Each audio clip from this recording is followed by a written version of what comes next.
Olá, pessoal! Hoje, para escrever melhor, veremos os vários sentidos do verbo assistir, com ou sem a preposição.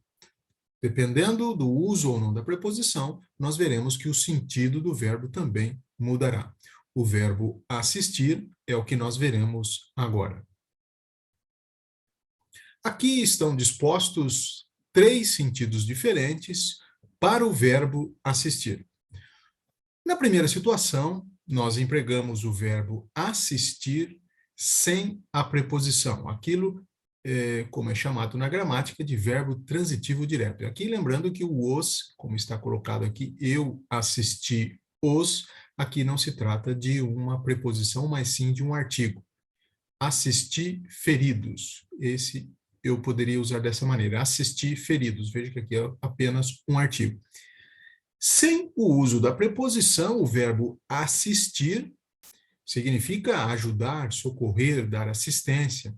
Eu assisti feridos no acidente. Assistiu o doente, dar assistência. Assisti meu chefe no trabalho, socorri, dei ajuda ao meu chefe no trabalho. Então, esse é o primeiro emprego. No segundo emprego, na segunda situação, nós temos o verbo assistir mais a preposição a. E aqui, com a preposição a, o verbo passa a ter o sentido de ver, observar, como nos exemplos. Eu assisti ao filme. Eles assistiram à partida.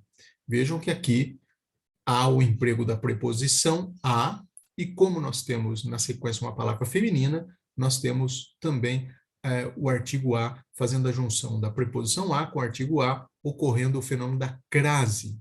Crase, essa junção sendo assinalada por meio do verbo, por meio do acento grave. Então, assistir a passa a significar ver, observar. E, por fim, nós temos o verbo assistir mais a preposição em. E aqui, nesse caso, nós teremos o sentido de morar, residir, como nos exemplos. Eu assisti em Curitiba 2 anos. Assisto no Rio de Janeiro desde garoto. Ou, em outros termos, eu morei em Curitiba. Moro no Rio de Janeiro. Então, nesse último caso, o verbo assistir mais a preposição em passa a ter o sentido de morar, residir. Resumindo, o verbo assistir, se consultarmos o dicionário, ele possui cerca de 10 acepções. Aqui nós tratamos das principais acepções, dos principais sentidos, aqui destacando o uso ou não da preposição. Então, o verbo assistir sem preposição significa ajudar. Eu assisti os feridos. Com a preposição a, significa ver. Eu assisti ao filme. E com a preposição em, significa morar. Eu assisti em Curitiba. Ou eu morei em Curitiba. É isso. E bons estudos.